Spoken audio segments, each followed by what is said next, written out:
오늘 말씀은 제가 개역 성경을 준비했어요. 새 번역이 워낙 번역이 다르기 때문에 개역 성경 본문을 보시면서 진행하도록 하겠습니다. 오늘 말씀 제목은 더 나은 선택이라고 잡았는데요. 우리가 살아가는 삶에 있어서 인생의 자연스러운 이치랄까요? 질서랄까요? 이런 것들 우리가 잠재적으로 생각하는 게 있어요. 콩 심은 데 콩 나고 팥 심은 데 팥 난다. 열심히 노력하면 그 대가를 먹게 될 것이다. 상식적이기도 하고 또 당연하게 여기는 것들이잖아요. 뿌린 대로 거둔다는 거죠. 그런데 이 원리가 우리에게 있기 때문에 열심히 살아가지만 사실 그대로 자연스럽게 그 이치대로 세상이 돌아가지 않는다는 것을 우리가 또 한편에서 알고 있고 느끼고 있고 부딪힐 때가 있습니다. 오늘 본문은 그 부분을 좀 다루고 있는데요. 사실 주위를 돌아보면 사람들이 열심히 살아서 상을 받아요. 잘 되고 있어. 그런데 공교롭게도 나는 안 그런 것 같아. 나는 열심히 해도 뭔가 이렇게 얻는 것 같지 않고, 난 열심히 최선을 다하고 있는데 뭔가 자연스럽게 내 삶이 나아지지 않는 그런 걸 발견할 때가 있어요. 참 그럴 땐 슬프죠. 왜 세상의 원리가 나에겐 적용이 안 될까? 반대도 있어요. 우리가 생각할 때는 악한 사람들, 마음 안 좋게 쓰는 사람들, 남에게 피해 끼치는 사람들이 잘 되면 안 되잖아요. 그들은 벌을 받아야 되잖아요. 근데 그들은 승승장구하고 잘 될 때가 있는데 오히려 그런 게 더 많아 보여요. 저 사람은 왜 저렇게 사는데 나보다 열심히 살지도 않고 착하지도 않고 그런데 왜 저렇게 잘 될까? 그럴 때 우리는 삶에 이제 무가치함을 느끼죠. 열심히 살아서 뭐하나. 그렇죠? 세상의 원리대로 질서대로 세상이 돌아가지 않는 것을 발견할 때 우리가 갖는 생각은 수고해서 뭐하나. 그런 생각이 듭니다.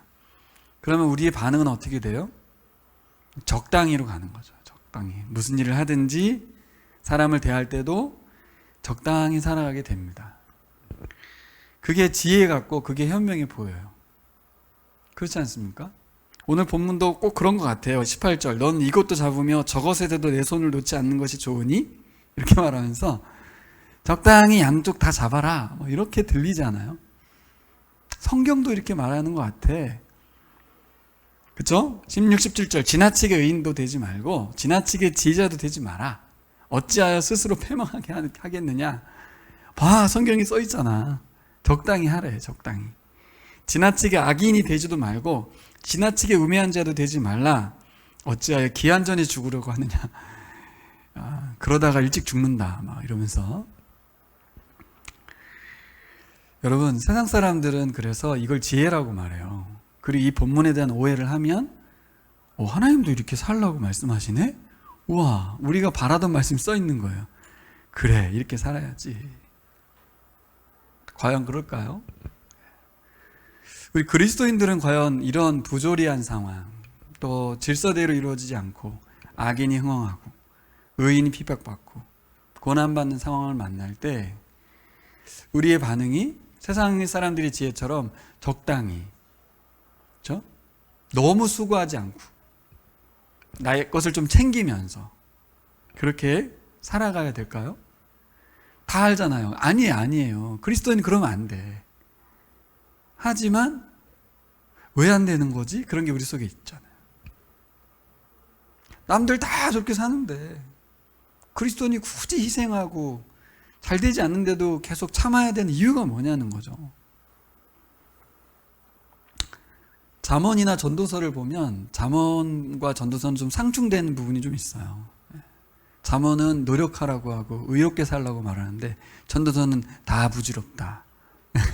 노력하면 뭐하냐. 의롭게 살면 뭐하냐. 다 죽는다. 이러면서 빨리 죽을 수도 있다. 적당히 해라. 이렇게 말하는 것 같아요. 어떻게 살아야 될까? 오늘 전도서 말씀이 우리에게 귀한 메시지를 주는데요. 한 가지 원리를 주셨는데 세상에 하나님께서 돌아가는 원리를 창조하셨다는 거예요. 무슨 말이냐면 우리가 일반적으로 알고 있는 노력하면 대가를 얻는, 그죠? 그 원리도 있지만 반대의 원리, 다른 원리도 하나님이 창조하셨다는 거예요. 노력한 대로 대가를 얻지 않기도 하고, 수고하고 애쓰지만 상을 못 받을 수도 있고, 악인이 흥황할 수도 있는 원리를 하나님 창조하셨다는 거예요. 그래서 전도서의 주제는 하나님을 기억하고 인정하는 거거든요. 그러니까 우리의 바램은 선만 있었으면 좋겠고, 세상이 그 원리대로만 작동되면 좋겠지만, 하나님은 그 반대의 원리도 허용하셨다는 것을 솔로몬이 깨달은 거예요. 그리고 우리에게도 알려주는 거예요. 그리스도인의 지혜는 세상의 부조리가 하나님에 의해서 허용됐다는 것을 깨달아야 된다는 거죠. 그러면 우리는 어떻게 반응할 거냐? 아까 말씀드린 대로 세상 사람들처럼 반응할 거냐? 적당히 반응하고 내 것 챙기고 계산적으로 살 거냐? 그렇지 않아야 된다는 거죠. 어떻게 살아야 될까요? 오늘 1절부터 3절까지의 말씀은 정말 당황스러운 말씀을 줍니다. 다시 보시면 좋은 이름이 좋은 기름보다 낫고, 같이 읽을까요? 죽는 날이 출생하는 날보다 나으며. 말이 됩니까 이게? 앞에 말은 해석해 줘야 되니까 그렇다 치더라도 죽는 날이 출생하는 날보다 더 낫다. 어떻게 이렇게 말할 수가 있어요? 예랑아, 출생하는 날이 좋은 거야? 죽는 날이 좋은 거야? 답을 못하네. 성경이 이렇게 써 있으니. 믿음이 너무 좋아. 말씀이 써 있는데 어떻게 이것을 목사님 반박하라고 하십니까? 박사님이 딸을 잘 키웠어요. 성경이 이렇게 써 있는데 어떻게 출생하는 날이 더 좋다고 말할 수 있겠어? 그래서 우리의 상식은 뭐예요? 태어나는 게 좋지. 생명이 좋은 거지. 왜 죽음이 좋다고 하지? 이건 그냥 생각하라는 얘기인가? 절대 그럴 수 없는 거 아닌가? 죽는데 뭐가 좋다는 얘기야. 이렇게 말할 수 있는데 어떻게 받아들여야 될까요? 그 두 번째 말씀 같이 읽을까요? 초상집에 가는 것이 잔치집에 가는 것보다 나으니 모든 사람의 끝이 이와 같이 됨이라 산자는 이것을 그의 마음에 둘지어다. 늘 초상집에 가신 우리 박 집사님 어떻게 생각하십니까?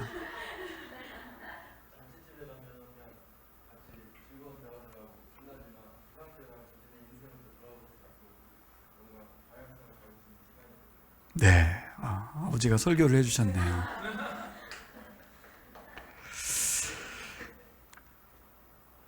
우리가 이걸 모르지 않아요. 잠언에도 나왔죠. 전도서에도 동일한 말씀이 나오고 있는데 이 말씀에 대해서 오늘 다시 한번 깊이 생각해 봐야 돼요.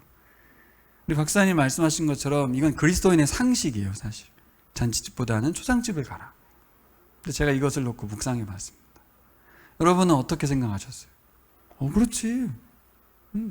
잔치집에 가서 흥청망청 즐기는 것, 그거보다 더 나은 것은 인간의 수명에 한계가 있다는 것을 알고 저렇게 생명의 한계를 발견하고 우리 남은 생을 돌아보는 그런 삶을 살아야지.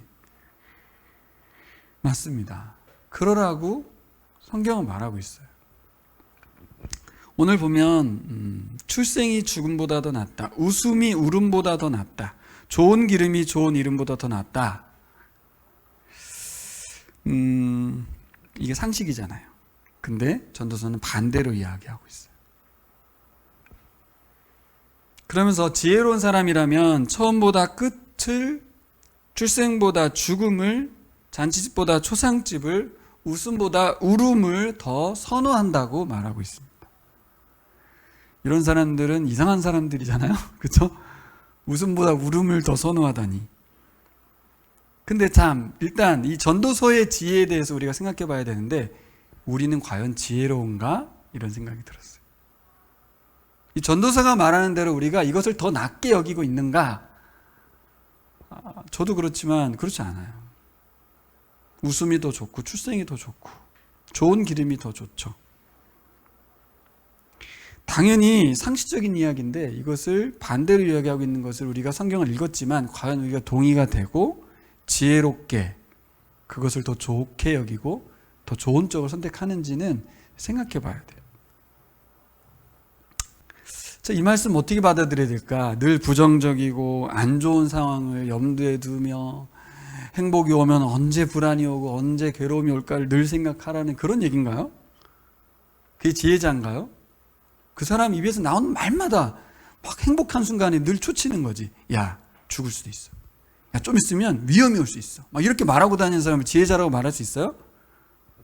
그런 사람은 함께하고 싶지 않아요. 웃을 땐 같이 웃어줘야지. 왜 자꾸 웃는 시간에 울음을 얘기하고 비극을 얘기하냐고. 근데 전도서 말씀 어떻게 받아들여야 되냐고. 지혜롭지 못한 사람은 언제나 한쪽만 생각한다는 뜻이에요. 대부분의 지혜롭지 못한 사람들이 전도서에서 말씀하신 이 더 좋은 것을 택하지 않고 자기가 원하는 것만 계속 생각한다는 뜻이죠. 잘 될 거야, 잘 될 거야. 이 생각만 하고 살면 바보라는 거예요. 우매하다는 거예요. 여기 이름이 나오는데요. 이름은 죽음과 연결된 거예요. 이름이 뭐지? 기름은 그 뒤에 나오는 삶의 기쁨과 연결된 거예요. 그래서 히브리어는 이게 시인데 이 평행법이라고 그래서 뒤에 말씀과 연결돼 있어요. 예. 이름이 더 낫다. 이름이 뭐가 낫다는 거지? 이름이 무슨 뜻이지? 여러분, 죽으면 뭐만 남습니까? 이름만 남아요. 죽은 사람에 대해서 이름만 기억하는 거거든요. 그래서 이름은 죽음과 연결되어 있는 거고요. 잔치는 삶의 기쁨, 기름진 음식, 이 기름과 연결되어 있는 거예요. 그래서 사람이 죽고 나면 그 이름이 그 사람의 존재가 되잖아요. 그렇죠? 그래서 죽음이 더 낫다는 말을 이름과 기름으로 비교한 거고, 이건 히브리어의 그 발음을 가지고 설명한 거예요. 이름이 쉼이고요. 기름이 쉐멘이래요. 쉐멘보다 쉼이 낫다. 이렇게 말하고자 한 건데 결국 죽음이 더 낫다를 말하고 싶은 거예요. 죽는 날이 출생하는 날보다 낫다. 이걸 어떻게 받아들여야 될까? 잠언에 의하면 죽음은 음녀의 집이라고 그래요. 좋은 거 아니에요. 또 무지한 사람의 특징이에요. 그건 죽음이라는 거죠. 무지한 건 죽음이다. 반면에 잠언의 지혜는 의와 지혜. 이건 뭐예요? 죽음을 면하는 거예요. 우리가 아는 것 상식에서 죽음은 안 좋은 거 맞아요. 근데 왜 전도서는 자꾸 죽음이 더 좋다 이렇게 말하냐고요. 전도서가 말해주는 지혜는 태어나는 날보다 죽는 날이 잔치보다 초상집이 슬픔보다 웃음이 더 낫다고 슬픔이 웃음보다 더 낫다고 말하는 것이 이것들 통해서 얻을 수 있는 유익이 상당히 크다라는 얘기죠. 그런 것 같아요. 제가 올 한 해를 돌아보면서 지난번 감사절 때도 말씀드렸지만 마음은 생각은 잘 됐으면 좋겠고 막 이렇게 기뻤으면 좋겠는데 심리 상태가 그렇지가 않아. 좀 우울하고 꿉꿉하고 그래요. 근데 너무 감사한 거예요. 이런 상태를 느낄 수 있고 알 수 있다는 것은 내게 너무 소중하다. 그렇지 않은 상황에서 너무 좋기만 하고 행복하기만 하면 약한 사람들, 어려운 사람들, 힘든 사람들을 전혀 돌아보지 않습니다. 그 구름 위에서 살아가는 거예요. 저는 감사절에 저의 느낌상, 이 정서적인 느낌상 그런 마음이 너무 감사했어요. 이것이 주는 유익이 더 크다는 거예요. 행복하고 즐겁고 깊은 것에 대한 유익보다 슬프고 아프고 죽음이 주는 유익이 더 크다는 거죠. 솔로몬이 말하는 지혜입니다. 여러분, 그것에 있어서 감사할 줄 알고 그것에 있어서 그것 자체를 행복하게 여길 수 있어야 될 것 같아요. 어려운 얘기입니다. 어려운 얘기인데 제가 올해 들어와서 느끼는 감정이고 또 하나님께 감사하는 것이에요. 근데 전도서에 그렇게 써 있더라고요. 전도서가 말해주는 지혜. 무엇이 더 우리 삶에 유익한가? 오히려 약한 것, 부족한 것, 아픈 것, 슬픈 것이 더 유익하지 좋은 것, 기쁜 것, 행복한 것이 더 유익하지는 않더라는 거죠. 왜 그렇습니까? 해 아래 살고 있기 때문에 그렇습니다. 우리의 마음은 늘 천국을 지향하고 늘 행복한 삶을 지향하지만 해 아래서는 이 부조리함과 불의가 가득한 세상 속에서는 어쩔 수 없이 슬픔과 아픔과 죽음이 득세하고 있는데, 그걸 자꾸 이렇게 일부러 멀리하고 그것을 피상적으로 대하면 괴로워지는 거예요. 나는 슬픔이 아닌 기쁨을 원하는데 슬픔이 여전할 때 너무 괴롭거든요. 근데 슬픔을 염두에 두고 살면 의연할 수 있고, 또 의연하기 힘들 때는 하나님을 바라보는 거죠. 슬프기 때문에 하나님을 보는 겁니다. 죽음이 있기 때문에 하나님을 바라보는 것 같아요. 힘들기 때문에 하나님을 찾기도 하는 것 같아요. 제가 지난주에 어떤 집사님 만났는데, 집사님 통장에 한 10억 정도 있으면 기도하실 수 있어요? 그랬더니 그분이 가만히 계시더라고. 우리 박 집사님 통장에 10억 있으면 예배 잘 드릴 수 있을 것 같아요? 사람이 정말 이상한데 행복하면 예배를 잘 못 드려요. 기도를 할 수가 없어요. 하나님 필요 없거든요. 통장에 잔고가 있기 때문에 갖는 든든함이 상당하거든요. 빚이 있으면 늘 근심이고 고민이 많지만 통장에 잔고가 많으면 하나님이 필요 없어요. 예배가 드려지지 않아요.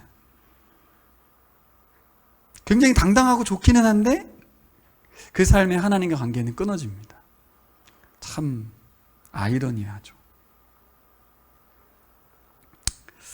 오늘 3절의 슬픔, 그리고 얼굴에 근심하는 것, 이 표현도 문맥상 보면 장례식장에서 애통하는 것을 생각할 수 있어요. 죽음과 연결된 말이에요. 죽음을 기억하고 인간이 죽을 수밖에 없는 존재라는 걸 염두에 둬라, 그런 뜻입니다. 다른 사람의 죽음을 통해서 초상집에서 우리에게 주어진 삶이 무척 짧다는, 헤벨이라는, 허무하다는 것을 깨달으라는 거죠. 잔치집에 가서 즐거움, 그것에 모든 걸 다 빼앗기면 안 된다는 거예요. 그래서 우리가 고민해야 될 건 뭐예요? 내 삶의 인생이 한계가 있다 정도가 아니라 실제로 얼마 안 남았다는 것을 깨달으라는 거죠. 내 인생 내 마음대로 할 수 없다는 것을 깨달으라는 거죠. 그러면 어떻게 살죠? 세상 사람들은 총각을 다투며 또 남은 시간을 잘 살려고 해요. 근데 그리스도인은 어떻게 해야 돼요? 하나님을 예배해야죠. 하나님을 인정하는 겁니다. 이게 삶이 다른 거예요. 그리스도인과는. 일반적인 사람들은 초상집에 가가지고 그래, 인생 허무해, 얼마 안 남아서 잘 살아야 돼. 근데 그리스도인들은 그래서 하나님 앞에 엎드리라는 겁니다. 생명의 주인 되신 그분께, 생명의 한계자가 엎드려야 된다는 거죠.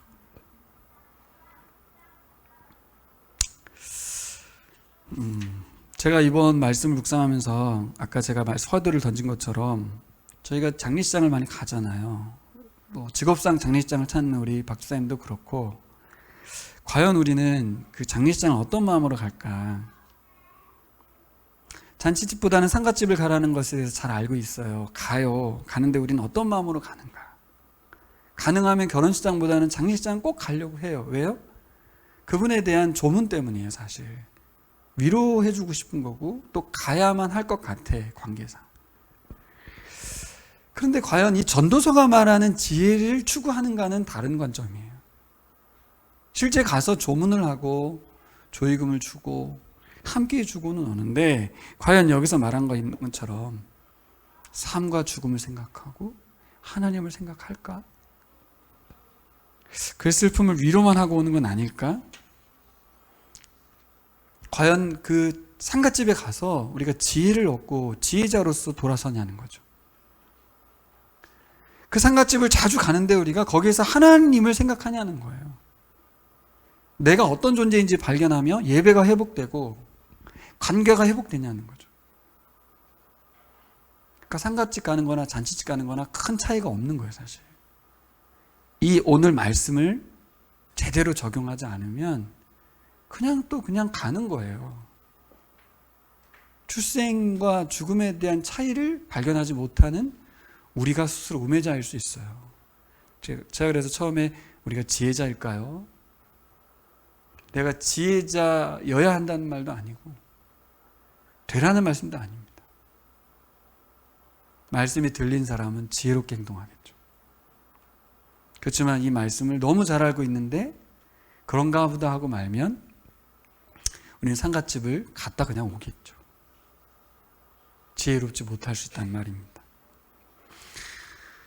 초상집, 지혜와 연결되어 있어요. 생명의 기쁨, 무지와 목매와 이어져 있습니다. 생명이 탄생하는 순간, 살아있음을 기뻐하는 잔치, 행복한 웃음, 이런 것에 가치를 두는 것은 지혜가 아니다. 그러한 것들은 6절에 보면 가시나무가 타는 소리다. 금세 타고 없어지는 거다. 잠시 있다 사라지는 것이다. 헤벨이다. 이렇게 말하고 있어요. 여러분 이렇게 가마솥 밑에 이렇게 솔잎해서 떼어본 적 있으세요? 진짜 확 타는데 금세 사라집니다. 진짜. 그 비유를 쓴 거예요. 가시나무 타는 것 같다. 탁 소리는 나는데 정말 화려하게 타는데 금방 타고 없어지는 것처럼 출생의 기쁨이든 잔치집의 기쁨이든 다 사라진다는 거죠. 인간은 누구나 죽습니다. 그렇죠? 근데 언제든지 죽을 수 있어요. 그러면 우리는 어떻게 할 것인가? 그리스도인으로서 나는 어떻게 할 것인가? 이 성탄의 연말에 전도서를 말씀 묵상하시면서 한번 생각해 봤으면 좋겠습니다.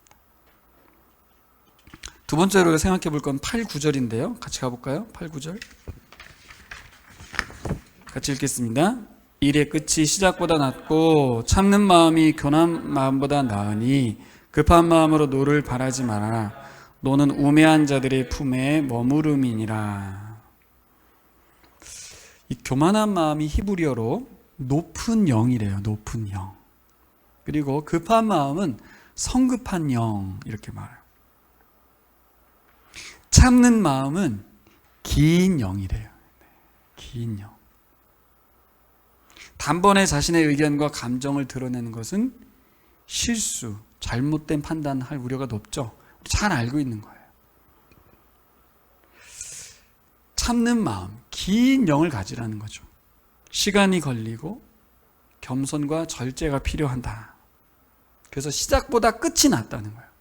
시작한 거에 대한 기쁨이 크죠. 하지만 끝은 어떤 의미가 있어요? 인내, 뒤에 나오는 인내와 연결되어 있어요. 인내하는 사람이 최종적인 승자라는 거죠. 시작한 사람이 승자가 아니고 결국은 끝까지 간 사람이 승자라는 거예요. 그래서 10절과 연결 보면 10절은 뭐라 그래요? 항상 과거는 미화되잖아요. 옛날에 너무 집착하는 거예요. 옛날 얘기하는 사람 많죠. 옛날. 그건 지혜가 아니라는 거예요. 왜요? 오늘을 이제 등한시하니까. 미래를 옛날처럼 자꾸 희망적으로만 보려고 하는데 그렇지 않습니다. 과거는 미화되고 지금은 언제나 괴로운 현실로 인식되는 것, 그것이 우매한 사람이에요. 이런 모습이 왜 일어나요? 자꾸 해 아래서 살아가는 우리들이기 때문에 자꾸 좋은 쪽을 택하려고 하다 보니까 어떻게 해요? 과거를 자꾸 생각하는 거예요. 옛날에 참 좋았는데, 옛날에 좋았는데. 그러다 보니까 뭘 놓쳐요? 현재 내게 있는 그 즐거움과 풍족함을 놓쳐요. 참 신기하죠. 제가 우리 차 끌고 다니는 차가 SM3이거든요. 3. 네. 근데 어떨 때 보면 더 좋은 차들 이렇게 보면 부럽기도 하고 좋겠다 이런 생각이 들어요. 근데 어느 날 보면 야, 이 차가 있는 게 너무 감사하다 그런 생각이 들어요. 생각하게 달려있죠. 그렇죠? 과거의 봉구차에 너무 연연하면 안 돼. 이 차가 있는 게 얼마나 감사한가 하는 거죠. 현실에 대한 감사보다는 과거에 대한 추억이 너무 우리를 사로잡는다는 거예요. 과거를 놓고 현실에 감사할 수 있으려면 어떻게 가능하죠? 하나님과 연결돼야만 가능합니다. 어떻게 하면 우리가 끝까지 인내할 수 있을까? 어떻게 하면 과거를 미화하지 않고 현재를 당당히 감내해가면서 살아갈 수 있을까? 전도자는 그 중심에 하나님과의 관계를 두고 있습니다. 전도서의 결말에 우리가 알고 있잖아요. 젊은 날에 창조자를 기억하라. 이 말씀이 5장에 나왔거든요. 5장으로 한번 가보려고 그래요. 하나님을 기억하고 그분과 연결되어 살아갈 때만 이 해 아래에서의 삶 가운데서도 허무하지 않고 그 허무 속에서도 의미와 가치를 살아갈 수 있다는 거죠. 좀 구체적으로 말하면 아까 말한 대로 과거를 미워하지 않고 현실에 감사하고 인내해서 끝까지 가서 승리할 수 있다는 거예요. 그러고 싶으세요? 그럴 수 있겠습니까? 그럼 5장을 가서 봐야겠죠. 5장 1, 2절 같이 읽어보겠습니다. 큰 소리로 다 같이. 이거 되게 중요한 말씀이에요. 오늘 시작. 하나님의 집으로 갈 때에 말씀을 듣는 것이 우매하는 자들이 재물 드리는 것보다 나으니 그들은 악을 행하면서도 깨닫지 못함이니라. 너는 하나님 앞에서 함부로 입을 열지 말며 급한 마음으로 말을 내지 말라. 하나님은 하늘에 계시고 너는 땅에 있음이니라. 그런즉 마땅히 말을 적게 할 것이니라. 여러분들 묵상한 것처럼 3장과 4장은 뭐가 나오냐면 해 아래의 삶 가운데 펼쳐지는 부조리. 도대체 이게 뭐지? 하나님은 계셔라고 생각할 만한 부조리가 나와 있어요. 5장은 뭐가 나오냐? 해 위의 이야기를 하고 있는데 하나님 이야기를 하고 있어요. 근데 놀랍게도 해 위의 이야기를 하고 있는 이 상황에서 무엇도 부조리하다? 예배도 부조리하다. 예배도 문제가 있다. 이 말을 하고 있어요. 성전 안에도 폐단이 있다. 사회에도 폐단이 있지만 성전 안에도 폐단이 있다는 거예요. 놀랍게도 해 아래 살면서 해 위를 추구한 우리들에게도 폐단이 존재하는데 뭐예요? 어리석은 사람은 악한 일을 하면서도 깨닫지 못한다. 재물이나 바치면 되는 줄 알지만 그보다는 말씀을 들으러 갈 일이다. 이렇게 말을 하죠. 하나님의 집에 있으면서도 어리석은 사람들. 두 가지 문제를 5장에서 얘기하는데 첫 번째는 재물은 열심히 드리는데 악을 행하면서 깨닫지 못하는 사람들. 두 번째는 재물을 섬기느냐고 하나님을 섬기지 못하는 사람들. 5장 이야기는 두 가지로 점철되어 있습니다. 저는 오늘 첫 번째만 얘기하고 싶은데요. 왜 재물은 열심히 드리는데 악을 행하고 깨닫지 못할까요? 오늘 본문은 뭐라고 나와요? 말씀을 듣지 않기 때문이다. 이렇게 말합니다. 2절에 보시면 말을 적게 하라. 이 말은 침묵하라 그런 뜻이 아니고요. 경청하라는 뜻입니다. 네 말보단 하나님 말씀을 더 들어. 침묵을 강조하는 게 아니라 경청을 강조하는 것입니다. 왜 악을 행하면서도 스스로 깨닫지 못해요? 말씀을 안 들으니까. 그러면서 재물로 퉁친다는 거죠. 예배로 퉁친다는 거죠. 우리 그리스도인들이 정말 위험한 거죠. 예배를 드리고 있다는 것으로 착각에 빠질 수 있다는 거예요. 해 위의 삶을 추구하면서도 바보가 될 수 있다는 거예요. 어떻게? 예배 드리고 있다는 것으로 해결될 수 없다는 거예요. 드림이 중요한 게 아니라 듣는 게 중요하다는 거예요.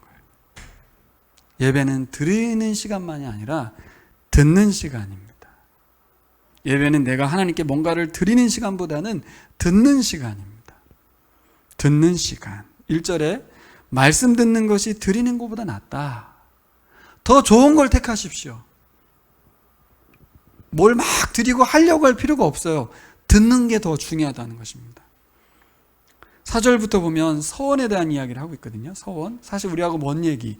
구약이나 서원이 있지 이 시대에 무슨 서원이 있나? 그렇지 않아요. 예배에 대한 반응이 서원입니다. 하나님 말씀에 대한 반응이 우리의 서원인데요. 근데 뭐라고 말해요? 답답한 하나님께서 뭐라 그래요? 하나님께 대한 서원 하였거든 반드시 갚아라. 근데 갚지 않으려거든 서원하지 마라. 얼마나 서원을 자주 하고 많이 하고 하지도 않으면 하나님 뭐라고 하냐면 서원하지 마. 그렇게 말합니다. 어떤 의미겠어요? 서원하지 말란 얘기가. 우리가 말씀을 들으면서도 계속해서 결심하고 한다고 말하고 하나도 안 한다는 거예요. 그렇게 하지 말라는 거죠. 말씀을 듣고서 우리의 반응이 어떠냐는 거예요.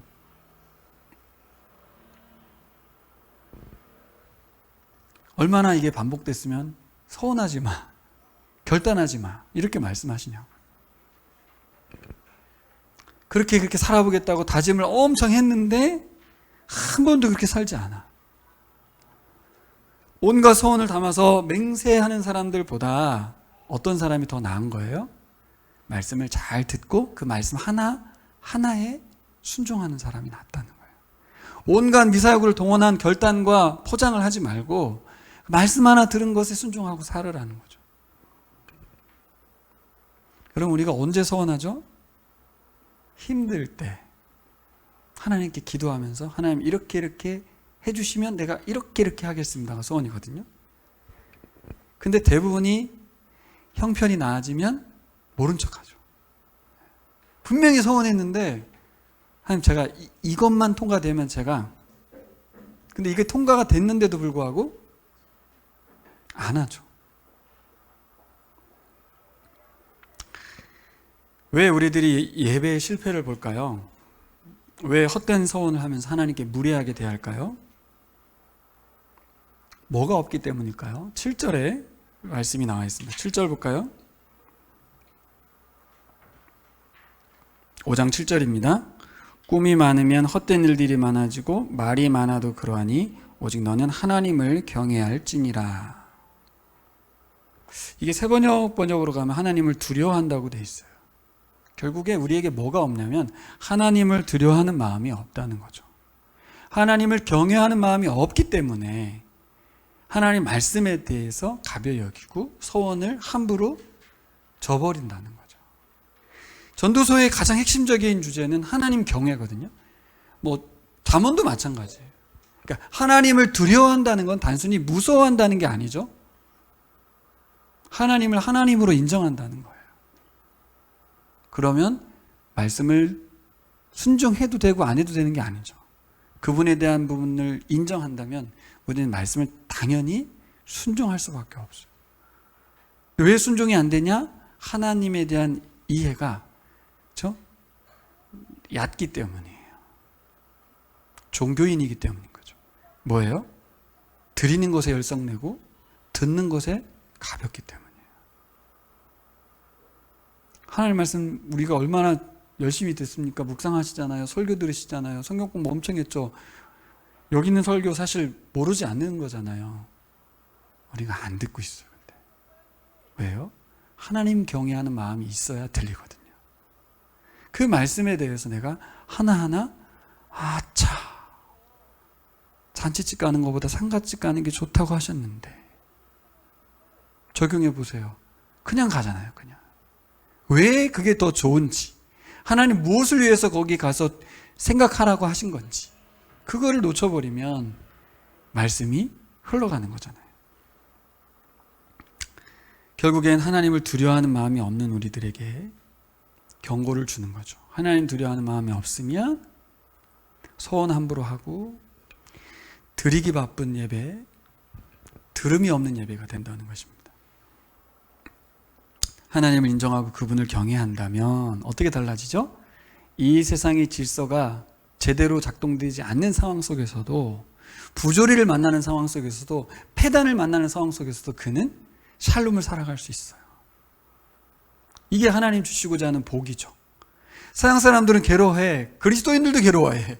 하나님 뭐야? 왜 이 세상이 이 모양이야? 이렇게 하지만 그 속에서 지혜자는 샬롬을 누리고 산다니까요. 하나님을 경외하면서 살고 하나님 말씀을 순종하면서 살아갈 수 있다는 겁니다. 7장 13절로 다시 가보겠습니다. 참 놀라운 말씀이 기록되어 있습니다. 같이 읽겠습니다. 하나님께서 행하신 일을 보라. 하나님께서 굽게 하신 것을 누가 능히 곧게 하겠느냐. 하나님의 절대 주권을 말하고 있습니다. 이 세계를 잠깐 살다가 할 뿐인 우리들에게 아무리 애쓰고 수고해도 하나님께 정하신 패턴을 바꿀 수는 없다는 거예요.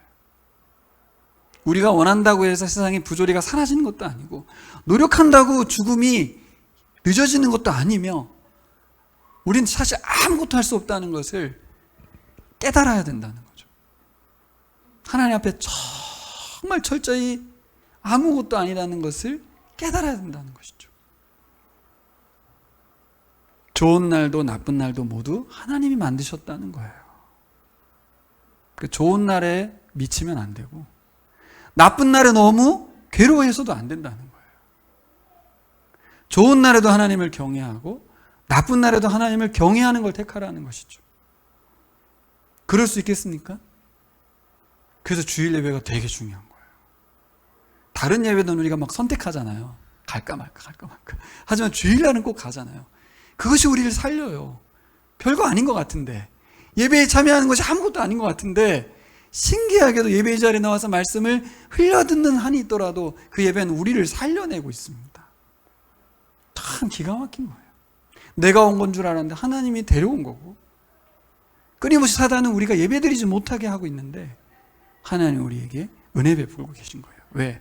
슬픔 속에서 하나님 볼 수 있게 해요. 기쁨에 젖어서 다른 사람 돌아보지 못할 때 하나님의 말씀에 의해서 정신 차리고, 행복에 젖지 말고 슬픈 사람들 바라보게 하시는 거죠.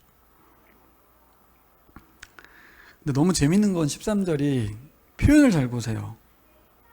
재밌다는 말, 흥미롭죠 이게. 곧은 것, 똑바른 것, 이거 좋은 거 아니에요? 수아야, 곧은 것, 똑바른 거 좋은 거지, 그치? 구부러지고 이런 거 안 좋은 거잖아, 그치? 근데 하나님이 어떻게 했대요? 구부러 놨다는 거예요. 응? 표현이 그렇잖아요? 하나님이 굽게 했다는 거예요. 구부려 놨다는 거예요. 근데 인간은 어떻게 하려고 한대, 그거를? 곧게 하려고 한대. 이게 무슨 뜻이에요? 현진이 형제 알겠어요?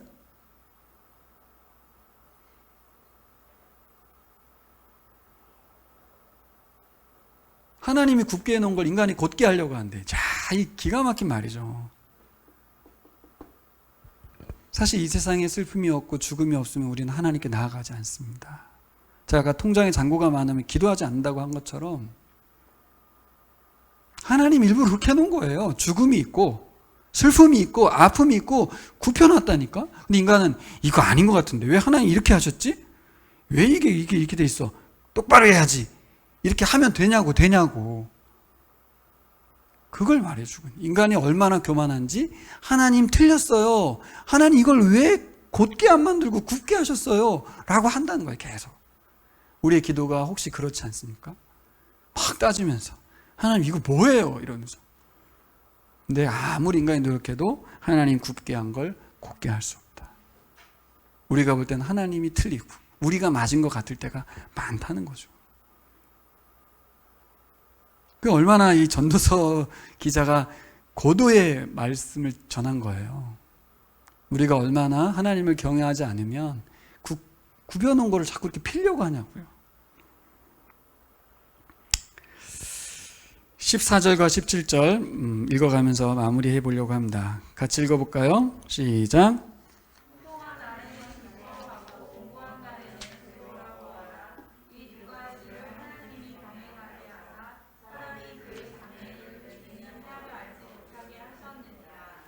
내 허무한 날을 사는 동안 내가 그 모든 일을 살펴보았더니, 같이 읽어요. 자기 의로움에도 불구하고 멸망하는 의인이 있고 자기 악행에도 불구하고 장수하는 악인이 있으니 지나치게 의인이 되지도 말며 지나치게 지혜자도 되지 말라. 어찌하여 스스로 패망하게 하겠느냐. 지나치게 악인이 되지도 말며 지나치게 우매한 자도 되지 말라. 어찌하여 기한 전에 죽으려고 하느냐. 여기선 말씀을 어떻게 정리할 수 있어요? 하나님께서는 자신의 뜻대로 굽게도 하시고 곧게도 하시고 형통한 날도 주시고 공고한 날도 모두 주시는 분이라는 거죠. 제 아무리 지혜로운 인간도 해 아래서 산다는 걸 기억하라는 거예요. 이 해 아래서는 어쩔 수 없어요. 공존한다는 거죠. 그것은 하나님이 만들어낸 이치라는 거예요. 근데 우리의 마음은 자꾸 슬픔은 없었으면 좋겠고 죽지 않았으면 좋겠고 행복했으면 좋겠다는 거죠. 이 현실 앞에 우리는 눈을 뜨고 보라는 거죠. 어떻게 볼 수 있어요? 하나님을 경외해야만 볼 수 있어요. 그 슬픔을 받아들일 수 있고 기쁨을 마냥 취하지 않을 수도 있어요. 저는 그게 신앙의 성숙인 것 같아요. 내가 너무 잘 나가면 왜 저 사람들은 노력하지 않지? 왜 게으르지? 이렇게 보이게 되지, 자신에게 주신 것이 하나님 것이라는 생각을 하지 않아. 상당히 사람들을 교만한 눈으로 바라보게 한다고요. 슬픈 사람은요, 나는 왜 안 되지? 나는 왜 이렇게 이 모양이지? 자기 자책도 하지만 하나님께 원망도 하죠. 참된 지혜자는 이것을 인정하는 겁니다. 내 문제도 아니고 제 문제도 아니고 하나님이 그렇게 하셨다니까. 그래서 어디에 가서 무릎 꿇으라고? 하나님께. 내가 약할 때도 무릎 꿇고 내가 강할 때도 가서 무릎 꿇으라는 거예요. 돈을 엄청 벌었으면 하나님께 헌금하고 예배드리고 해야죠. 근데 안 하죠. 11조를 10만 원 벌었을 때 10,000원 할 수 있지만 10억 벌었을 때 1억은 하기 힘들거든요. 계산하건 1,000만 원 정도 하거든요, 사실. 하실 수 있겠어요? 하나님을 경외하면 하겠죠. 이건 내 돈이 아니다. 18절 같이 읽어보겠습니다. 너는 이것도 잡으며 저것에도 내 손을 놓지 아니하는 것이 좋으니 하나님을 경외하는 자는 이 모든 일에서 벗어날 것임이니라. 와, 18절에 답이 있죠. 벗어난대요. 이것도 하라 저것도 하라까지만 읽으면 적당히 살란 말로 들리지만 하나님을 경외하게 되면 이것저것 적당히를 다 벗어나서 자유인이 된다는 거예요. 슬픔 속에서도 감사할 수 있고 기쁨 속에서도 감사할 수 있는, 여전히 하나님의 말씀을 들을 수 있는 경청자가 될 수 있습니다. 그래서 여러분, 하나님 경외하는 사람, 세상의 부조리와 어두움에 대해서 사람의 한계를 인정하는 사람인 줄 믿습니다. 하나님의 하나님 되심을 예배하는 자, 경배자가 될 줄 믿습니다. 그 사람이 얻는 건 뭐예요? 기쁨, 즐거움, 행복, 소망이 아닐 수 있습니다. 제가 그런 것이 준다고 말할 줄 알았죠. 하나님 열심히 섬기면 기쁨과 즐거움과 소망이 가득할 것입니다. 그렇지 않다고 써있다니까요. 그런 생각 버리라고. 그러면 어떻게 해야 돼요, 목사님? 신앙생활 유익은 뭐고 내가 열심히 해야 될 이유는 뭐예요? 다시 정리해 드릴게요. 하나님이 우리에게 선물이에요. 나의 오늘 하루가 선물이고 내 자녀가 선물이고 내 직장이 선물이라고요. 그걸 놓쳐버리는 거예요, 계속. 그건 하나도 안 보이고 왜 기쁨이 없지? 왜 슬픔만 있지? 그렇게 빠지지 말라는 거죠. 하나님을 경외하는 사람은 오늘의 기쁨을, 직장에 대한 소중함을, 남편과 아내에 대한 감사를 갖게 됩니다. 특별히 여기 중에 아픈 분은 거의 없죠? 주위에 아픈 분들 보면 건강한 것이 얼마나 감사한지 몰라요. 저도 요즘 이제 나이가 들어서 아픈 일이 많아질 때 안 아픈 게 얼마나 감사한가, 그런 생각이 들 때가 있어요. 하나는 경외할 때만 그것이 감사로 바뀝니다. 그러면 우리가 어떤 사람까지 나아갈 수 있을까? 제가 묵상해 보니까 로마서 5장에 어떤 말씀이 있어요? 환난 중에도 즐거워하나니. 이게 세 번역에는 환난을 자랑한다. 왜 환난을 자랑해? 바보야? 왜 그래? 왜 초대교회 로마 교회를 향한 사도 바울의 편지가 이게 왜 써 있는 거예요? 환난이었죠. 사람들을 기름 묻혀가지고 불에 태워가지고 기둥에 달아가지고 등불로 사용했던 그 핍박과 환난이 있었던 시대에 그걸 왜 자꾸 자랑하죠? 우리는 예수 그리스도를 통해서 십자가에 죽고 부활에 이른 사람으로서, 하늘 소망을 가진 사람으로서 내 이 육신의 몸이 예수 그리스도와 같이 십자가에 달리신 예수님처럼 내 육신의 몸이 하나님 나라에 드려졌다는 그 기쁨이 있고, 어떻게 나란 존재가 어떻게 이렇게 예수 그리스도를 위해서 핍박과 고난을 당할 수 있을까? 너무나 자랑스럽다는, 뭐가 자랑스러워요? 예수가 자랑스럽다는 거죠. 내가 자랑스러운 게 아니라 내 안에 오신 예수님 때문에 내가 이런 상황에서도 예배할 수 있다는 게 너무 감사하고 자랑스럽다는 거예요. 이 환난이 너무 기쁘다는 거죠. 어떻게 이런 경지까지 가요? 그런 생각하지 마시고 복음이면 돼요.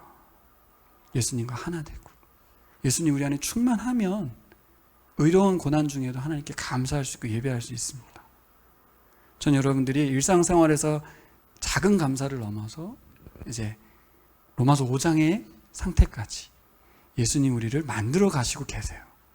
노력하라는 말이 아닙니다. 예수님 우리를 만들어 가고 계시기 때문에 여러분들이 말씀을 들어야 돼요. 그 말씀에 하나하나 순종하다 보면 어느 날 나는 슬픔 중에도 감사, 기쁨 중에도 감사, 예배자로 살아갈 수 있을 줄 믿습니다. 기도하겠습니다. 다 같이 일어나셔서 일단 뭘 감사해야 될까요? 우리를 해 아래 살지만 해 위에 계신 하나님과 함께하게 하심을 감사했으면 좋겠습니다. 이건 정말 큰 감사인 것 같아요. 이런 해석을 할 수 있는 눈을 열어주시고 볼 수 있게 해준 게 엄청 감사하잖아요. 그죠? 그래서 일단 우리를 하나님 해 아래 살지만 해 위에 계신 하나님과 연결되어 살아갈 수 있게 해주심을 감사합니다. 이렇게 기도했으면 좋겠고, 두 번째는 우리 예배가 드리는 것에 익숙하지 않고 듣는데 힘쓰기를 소망합니다. 말씀을 듣는 예배. 결국 말씀 듣는다는 얘기는 순종이 이어진다는 얘기예요. 순종하지 않는 건 듣지 않았다는 얘기거든요. 말씀이 들려진 은혜를 허락하여 달라고. 이 전도서의 지혜가 그냥 그렇지 다 아는 얘기가 아니라 실제 초상집에 가서 적용되고 슬픔의 순간에 적용되는 그런 지혜가 있기를 소망하며 기도했으면 좋겠습니다. 기도하겠습니다.